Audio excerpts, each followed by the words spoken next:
Salve terráqueos, espero que todos estejam bem. Eu sou Ed Barbosa, sou estudante do curso de Bacharelado de Estudos Teóricos, Psicanalíticos e Sociais.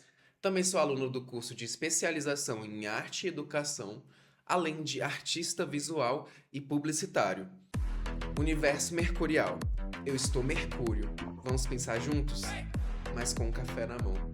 Eu venho apresentar para vocês nesse vídeo o resultado de uma pesquisa que eu fiz durante um ano no cartel de Psicanálise e Arte. O tema da minha pesquisa foi expressão subjetiva por imagem na história da arte. Agora, antes de mais nada, curte, comenta, aperta no sininho para ficar por dentro dos próximos vídeos e roda a vinheta.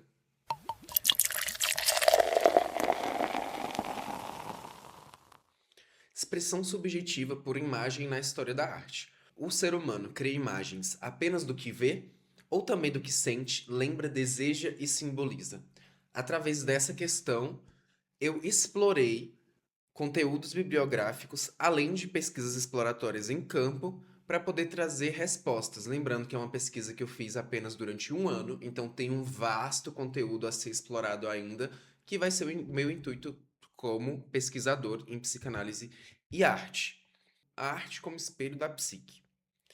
A arte transcende a mera representação, servindo como uma forma simbólica de expressão dos conflitos psíquicos e sociais, desde Freud, com a sublimação da energia pulsional, até Lacan, que vê nela a verdade do sujeito. Gombrich nos lembra que não existe arte, existem apenas artistas, enfatizando o gesto humano primordial antes do conceito. Ou seja, arte é um conceito moderno, não no sentido de modernidade, mas moderno no sentido de não fazer tanto tempo que o ser humano desenvolveu esse conceito, não o acompanha desde as primeiras civilizações, não era visto como arte, era vista como outras coisas, ou seja, existiam imagens pictóricas, existiam registros rupestres que nos acompanham desde antes do conceito até mesmo de verbo. Para contextualizar como que se deu o início, lembrando que artes primitivas se dá por meio da análise de registros históricos, ou seja, do que foi encontrado de registro real. Ou seja, arqueólogos, artistas, pesquisadores ficam a par disso, de buscar essas questões. E encontraram aqui no Brasil, na Serra da Capivara, artes rupestres, ou seja, de pessoas que viviam aqui muito antes do Brasil ser colonizado e muito antes da arte existir como conceito. Existia apenas como um fazer artístico. Ou seja, nessa época não se entendia arte, não se entendia linguagem. Ainda estava existindo uma construção de civilização, o início de uma construção da linguagem e da cultura, que andam lado a lado, linguagem e cultura. Ou seja, aqui não havia uma intenção de fazer arte, aqui havia uma intenção de se construir uma narrativa ritualística, uma narrativa onírica. Lembrando que nessa época não existia o conceito de narrativa. Aqui estamos falando de conceitos modernos. Nessa época existia apenas a intenção, o fazer. Não existia nem mesmo o próprio verbo. As pessoas não falavam. Elas começaram a sentir vontade instintivamente de se expressar, que foi o início da expressão subjetiva por imagem. Logo depois, no início dessa construção de uma linguagem, foi se desenvolvendo a cultura, as primeiras civilizações, e com isso, o próprio Egito e o próprio cristianismo nos mostram que a arte, novamente, não existe. O que existe é o artista. Por quê? Aqui já não se faziam mais tantos rituais sem intenção. Aqui já existiam rituais artísticos com intencionalidade de fazer, ou seja, de comunicar, de contar uma história. Você pode ver lá no Egito Antigo, lá nas pirâmides, onde os faraós pediam para os artistas elaborarem figuras pictóricas com a intenção de transmitir uma mensagem religiosa, ou seja, no Egito a arte estava intrinsecamente ligada à religião e à eternidade. Esculturas e pinturas como cena de Nebamon seguiam regras rígidas para garantir a continuidade da vida após a morte, simbolizando crenças e o poder divino. E na Idade Média, a fé narrativa cristã. Na Idade Média, a arte, como vitrais de Chartres, transmitiam narrativas sagradas e valores religiosos, mais do que decorativos.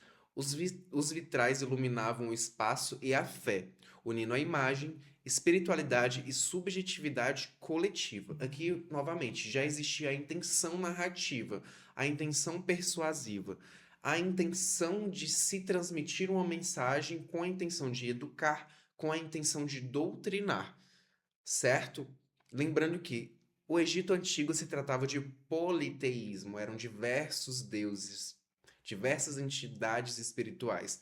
Já na narrativa cristã é o monoteísmo, ou seja, um Deus apenas. Por que a gente tratou do cristianismo antes de tratar da Grécia Antiga? Sendo que a Grécia Antiga surgiu primeiro. Porque na Grécia Antiga, primeiramente, ainda existia o politeísmo, e segundo, que a arte não tinha somente a intenção de comunicar narrativas religiosas. Ali já se era pensado e trabalhado questões filosóficas. O que é a arte? O que é o fazer artístico? O que é a sociedade? O que é a política? Já surgiam esses questionamentos através dos filósofos, certo? Aristóteles, Platão, então, todos esses filósofos foram influenciando uns aos outros e se questionando. Não só os filósofos, tanto que os filósofos na época discutiam e debatiam com os poetas essas questões artísticas. Os poetas faziam justamente artes voltadas a tragédias, voltada a conflitos sociais e políticos dentro dessas narrativas.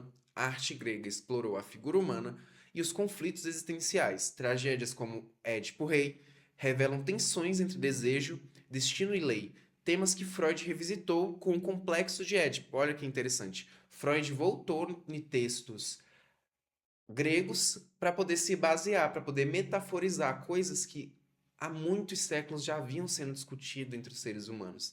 Não é a primeira vez que o ser humano trata dessa questão subjetiva. Já havia sido questionado, porém com tecnologias diferentes e com uma sociedade totalmente diferente. Assim, da razão à emoção, a evolução da subjetividade na arte. Lembra que acabei de falar que Freud simplesmente utilizou de textos gregos? Pois é, na Renascença, no século XV, também foi retomado alguns conceitos de filosofia, e assim começa a se produzir uma ciência com base no questionamento. Leonardo da Vinci, um artista engenheiro da época, simplesmente exemplifica o foco renascentista no homem, ciência e proporção, com o homem vitruviano, simbolizando a harmonia entre corpo e universo. Aqui já se explora o que é arte, como podemos desenvolver a arte. Arte é apenas um fazer narrativo? O que é essa narrativa? Como podemos melhorar essa narrativa? Através desses questionamentos, Leonardo da Vinci foi explorar o fazer artístico, analisando a anatomia humana, sabendo como o olho interpreta questões simbólicas, como o olho analisa a perspectiva, como alinhar ponto, linha, geometria, trazer a matemática para a arte. Então aqui começa a se sistematizar a arte, ou seja, o fazer artístico.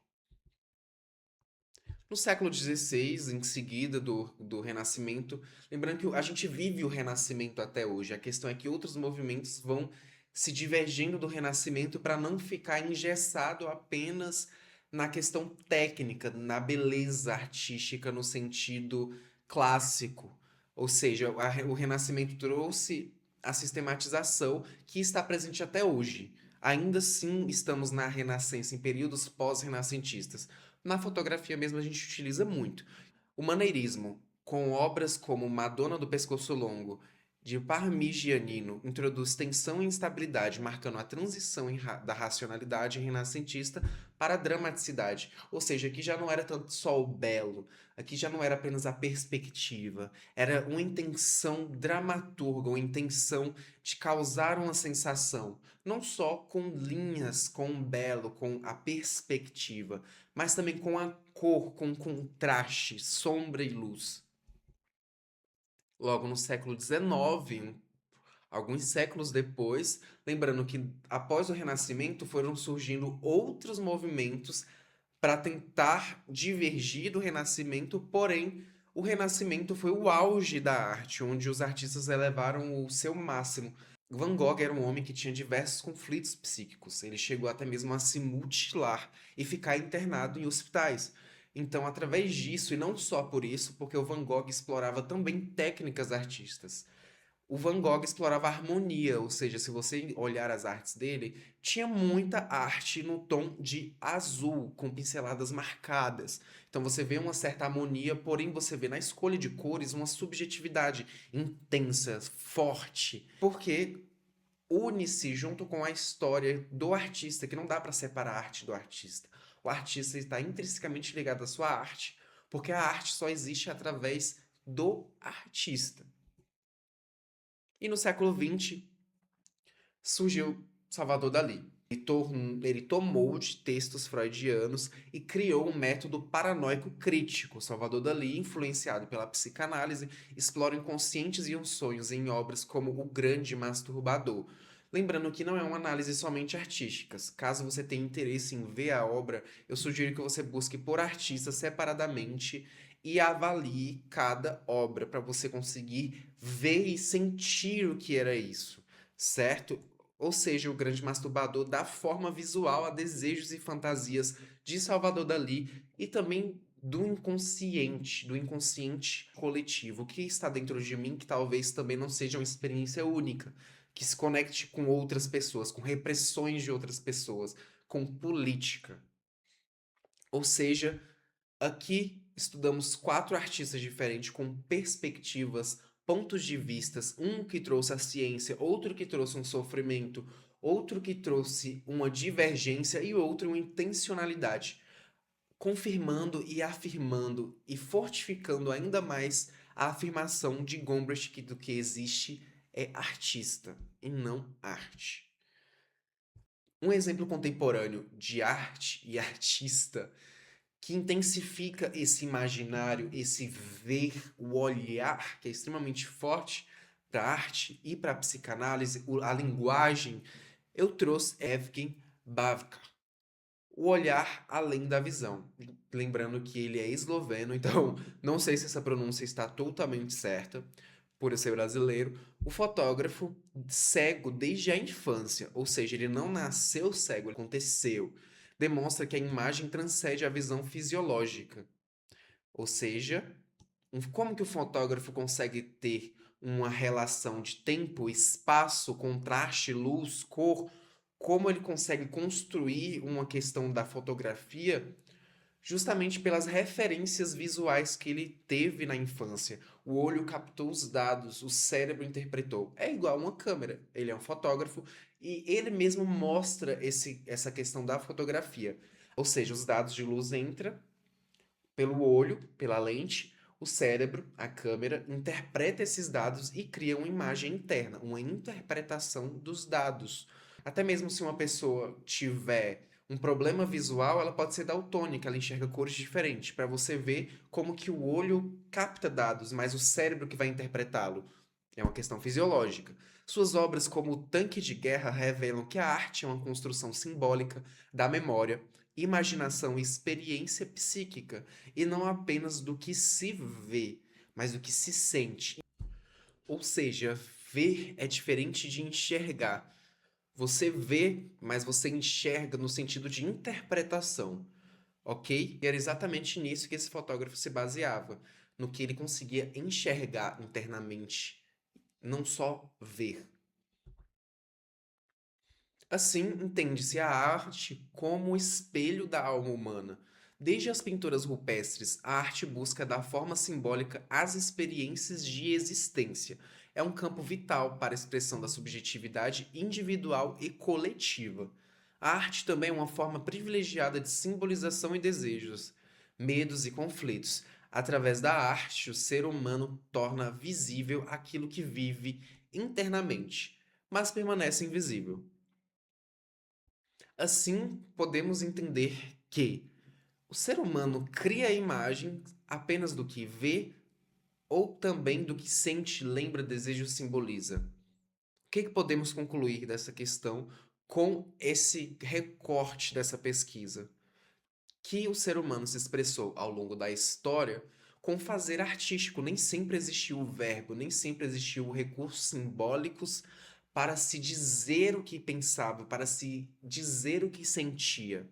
E como o ser humano não tinha essa tecnologia da linguagem verbal, o ser humano se utilizou da tecnologia da linguagem visual, que foi a sua primeira linguagem desenvolvida, sua primeira vontade instintiva de expressar, de dizer, de contar, de se conectar, de registrar uma história, de existir.